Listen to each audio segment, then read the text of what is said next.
but here is former Congressman Ron Paul, Dr. Paul, the omnibudsman of the Libertarian Revolution, speaking to Infowars when Kit asked him about Common Core. Well, the whole thing is Common Core is an example of how the federal government wants to take over totally and completely the educational system. And they've been doing this for a long time. I mean, for more than 50 years, they've encroached upon control of local schools with the federal government getting involved back even into the 50s with the Department of Education, HEW being established. But Common Core is really the last straw, and the people are very upset for it because they want to set the standard for the curriculum for every single school, which means control, over the individual education of all the children. At the same time, we hear our president constantly saying, well, we got to get hold of these kids sooner. So it's not just grade school and high school and kindergarten. It's pre-kindergarten down to 3 and 4 years old. It's once again establishing and sticking to the principle that the children belong to the government, not to the parents. And anybody who cares about truth in education and not a monolithic education by the central government, they have to be concerned about this. And yet, unfortunately, it's marching right along, and too many schools are going along with it. So it is one common feature that's really upsetting a lot of people once they find out about it. Of course, the people already who have been upset with education for many years, who are already in private schools and homeschooling, know about it. There's a lot of people, just don't have the opportunity or the knowledge on how to get out of the public school system. So they're going to get exposed. I think it's going to be devastating. It's the wrong way to go. Now, Dr. Paul, do you feel that politicians can use Common Core in order to prey on the ignorance of the public? I think that's a good description about just about everything the government does, whether it's the education or whether it's keeping people from falling through the cracks, whether it's taking care of medical care. It's everything that they are all wise and they will take care of us, and people are stupid and they don't care and they're not responsible. And that's why you have to have government to take care of everybody and protect them from themselves. In this case, government argues that we have to do this to protect the children against the parents. The parents are irresponsible. So, yes, I think it is. I believe those who think they're superior want the populace to be as obedient as possible, in case they need to send them off to war, in case they want to have them work and pay taxes. The whole thing is the state is sacred. And in order to have a state, the government, continue to grow, it's always at the expense of liberty. So it is the big challenge. I think we're seeing a conflict between these two movements. Governments have been around for as long as history's been around. I think they've exhausted their experimentation, and we've had some experiments with individual liberty. One great experiment was here. And I think right now we're seeing the fruitions of how we left that experiment in the last 100 years, and it continues. And yet there's a spirit right now among the people and many parents who are starting to realize that. The unfortunate thing is that we're still in the minority, and the majority still feel the government has to take care of me because there's too many people out there to say, well, I have to do this, I have to vote for this person, because they believe government should take care of me. So if I have trouble, the government's going to feed me, give me a job. They're going to take care of my medical care, and they're going to educate me. And they have this total dependency. But what we're witnessing is the failure of that system, too. Our American system of economics, of Keynesian economics and deficit financing, it's coming to an end. But yes, those in government would like to dumb down the population to be obedient. It's been that way for a long, long time.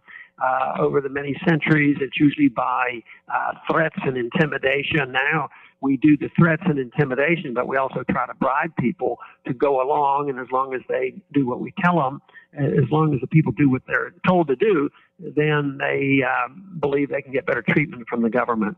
Senator Harry Reid declared that Cliven Bundy's supporters were domestic terrorists. And then today we find out that a White House counterterrorism chief suggested that if your child is confrontational, he could be a terrorist.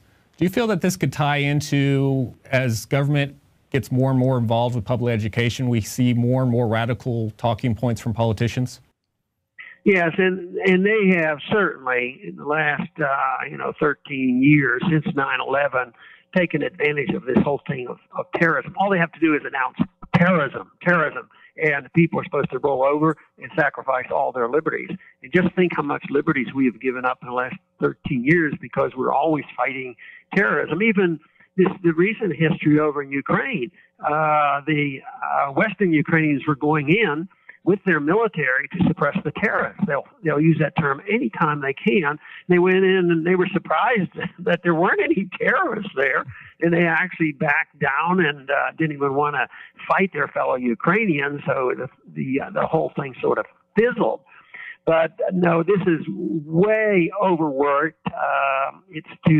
It has conditioned us, especially since the Bush administration, that we're in a perpetual war. And it's always against terrorism, and terrorists can be any place in the world. The war never ends, and under war conditions, you have to sacrifice your liberties. So we're doing exactly what bin Laden was fighting for, was to bankrupt our country and destroy our constitutional rights here at home. So bin Laden is, even from the grave, is still winning this fight. And like you say, now they're even suggesting that whether you support landowners and individuals, who are doing ranching and or people going to private schools and challenge the government. He's a terrorist. They have to be called on this. The American people have to have a better understanding and a greater love for liberty. And of course, this has been one of the goals that we have in our homeschooling, is to teach what liberty really means and know how to spread a message so that they don't fall to this baloney about, the government is good, the government will take care of us, everybody else is a potential terrorist, and thank goodness the government can tax me and use the NSA and the military to suppress all threats of terrorism, and we'll have perfect safety. That is deeply flawed, but fortunately a lot of Americans are starting to wake up. And do you have a response to Senator Reid for suggesting that political activism is terrorism, or even common behavior like that White House counterterrorism chief suggested could be terrorism? Well, first off, people should probably just laugh at him, because it's so ridiculous. And I would think that he's practicing, a bit of terrorism on himself, by making these threats and intimidations. But the best way to answer to people like that is to refute them, either totally ignore them, laugh at them, or refute them with a better idea. I mean, they just throw these things out, and they have no meaning whatsoever. And yet, unfortunately, the major media is always on their side, and they would never call them on this. But somebody has to. Unfortunately, we have alternative media now, and I think that's the reason that we're making some headway with our internet and other methods of spreading a message. Yes, and it's interesting that you mentioned the internet, because back in the 1970s, Murray Rothbard pointing out the difference between formal schooling and education, where education is a lifelong learning process. Now, with the advent of the internet and your homeschool curriculum, we're seeing that education doesn't necessarily have to come out of government-run schools. Do you think there's going to be a mass awakening in the future when a large degree of the population discovers the same thing? Well, let's hope so. And I think that's the movement, because the government schools are opposite of education. I felt at many times after I got out of college, especially in social studies, sort of a relief, because I had enough introduction to what the world events were that my curiosity really struck me. But even when I got out of college, we didn't have the internet, but we had a few foundations, like the Foundation for Economic Education, where I was able to seek out this information. That's when I got hold of Hayek and Mises, and then later on I got to be good friends with Murray Rothbard. And that is when I discovered what education was all about. Now, I think a lot more people are noticing this. Not only is it the quality of education, that strikes some, But I think it's also the violence in schools. You know, it just, you know, really frightens the parents. And then when they put this together without getting an education. But the one thing that is really neat about all this is the fact that our side of the argument is very appealing to a broad base. It isn't appealing to the very wealthy. They're sort of on their own. You know, they preach all this government control of schools, you know, like all the politicians in Washington. But where do their kids go to school? Their kids go to private schools.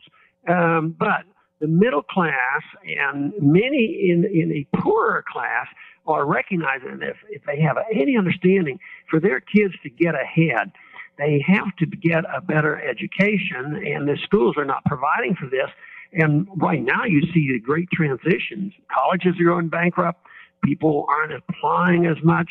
A degree doesn't mean anything. They have all this money, and they can't get a job.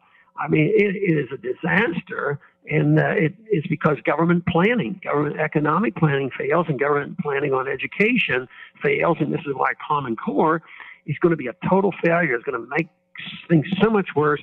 It's just trying to make people obedient to the state and that get only information. It can't work. There's too much availability of information outside. So as bad as it is, we have reason to be optimistic about some of the changes going on.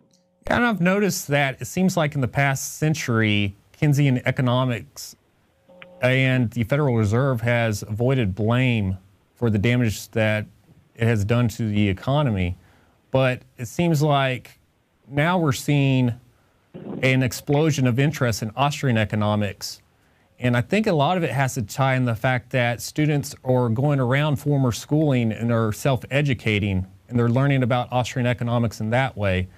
So do you feel that parallel institutions could be a great way to break the hold that the government has on society? There's no doubt about it. And there are two things going on. The alternative sources for education is there, and we've talked about that, you know, the internet and different vehicles. But it's also something that we're witnessing is the failure of a system. I thought the greatest event of the 20th century, politically speaking, was the failure of the Soviet system, the collapse and the breaking up of that and the secession of 12, 13 republics from this domination of the Soviets. And because it failed, communism failed, although how many intellectuals in this country cheered it on? They cheered on communism, and of course there were some that were cheering on fascism and communism, and now welfareism and Keynesianism that preaches spending is good, deficits don't matter, print the money when you need it, have central economic planning, have the government control our education, take over medical care. It's not the old-fashioned type of socialism, but it's an interventionism that pretends that's a little bit freer than fascism. But the failure always comes, and that's what we're witnessing right now. So we have the vehicle to get the information out. At the same time, everybody knows there's something seriously wrong, and people are very frightened and concerned. So the job of us who believe in the alternative are obligated to prevent the alternative, because this system is going to collapse, and we're witnessing that. So what has to be done is they have to be offered an alternative, and fortunately it's a wonderful alternative, and that is the concept of liberty, which is progressing in understanding. You mentioned the Federal Reserve and the monetary system. Today, we have a much better understanding of how a gold standard would work than we did in our early history, because back then they had things like bimetallism, and they allowed states still to expand credit. So there's things that we're advancing on. And even the concept of liberty has advanced, that you don't need governments to preach to individuals on how they supposed to run their personal lives and what their habits should be. So we're making these advancements, but the conflict is there, and the challenge is there, and those individuals who wield the power will not give it up easily. So it's going to be a struggle for the next decade or two. And do you feel that the struggle between homeschoolers and proponents of government education is a microcosm of the struggle between individualism and collectivism? There's no doubt about it, because you have the collectivist notion about education, and the individual notions about homeschooling. One goal that I had on the homeschooling proposals that I have is the system I have is designed to understand liberty. It's not a homeschooling program which is evangelical and directed in one place. But I'm not opposed to any of that. But if people understand what I'm talking about, it legalizes and encourages all varieties of homeschooling. So you might have a very secular, you might have a religious one, but mine is designed to say that what we need is liberty. And then people will have more options. But I think that it is a conflict between the two, the state versus the voluntarism, and I think education is a perfect example. That you can find that in medicine as well. In spite of all that what's government's done, there are still private sources of medical care in this country that are delivering medical care very cheaply and with high quality. So this is what's happening in education too, because it's not like you have to be super wealthy to homeschool your kids. You need dedication and effort and encouragement, but you don't need a whole lot of money. I mean, the rich send their kids to very, very wealthy private schools, and of course that doesn't guarantee them a better education. I think the people that go to if they get in the right homeschooling program, they're going to get a better education than the very wealthy do by sending them to very rich private schools. And lastly, could you describe your homeschool curriculum? And also, at what point of your career did you decide to pursue your curriculum? Well, I've thought about education as a goal for a long, long time. And even the years I spent in government, I was never thinking first. I always thought of myself as a physician that took a break to talk about things I thought were important. Education was most important to me. I don't believe the politicians have much control of anything. Ideas have controls, and that is why I have my own free foundation, and that is why I support the Mises Institute. And as education, Nixon once said, well, we're all Keynesians now. Well, I'd like to see the day when we say we're all Austrian economists now and understand it in a different factor. So my motivation has always been there. And, of course, in talking with Gary North and Tom Woods, who are principals in the homeschooling curriculum, they helped me design this and devise the courses. And the whole goal is to teach the freedom philosophy, which is not available anyplace else. And like I said earlier, it doesn't negate what other people want to do. It just legalizes and permits people to have their own homeschooling. Right now, we have a curriculum set up, and it's free from pre-K up to the 5th grade. It's available at ronpaulcurriculum.com. And every year, we're going to be adding more grades and classes. And there's going to be an opportunity first to study and understand what liberty is all about, where it comes from, and the relationship of the individual to government, and also help teach people to how to defend it, because, you know, we get a bad rap, conservatives and constitutionalists, libertarians, that we're heartless and we don't care. Well, we have to learn how to show that if you really care about people, you don't want to go with an authoritarian dictatorship. You want to go with more liberty, because that's when more people eat better and they live better and they're happier. But we start with those two things, but then if people want to go to college, which we obviously encourage, if that's what their goal is, you can hardly get to be a doctor if you don't go to college and medical school, that it's a preparation for college testing and getting into college. And so many homeschoolers, we haven't had our test yet, but others have been able to get into college at 15 and 16 and 17 years of age. They get in sooner, they do well.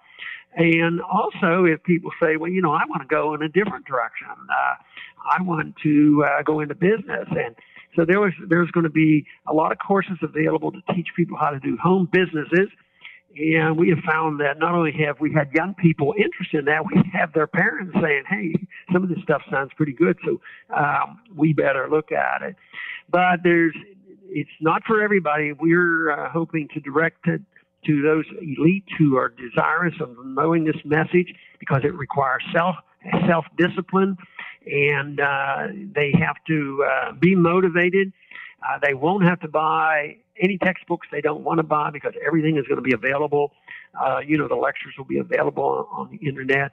And although it'll be similar in some ways to others, it's going to be unique in that it's going to be designed to promote the understanding of liberty and how important it is for the future of this country.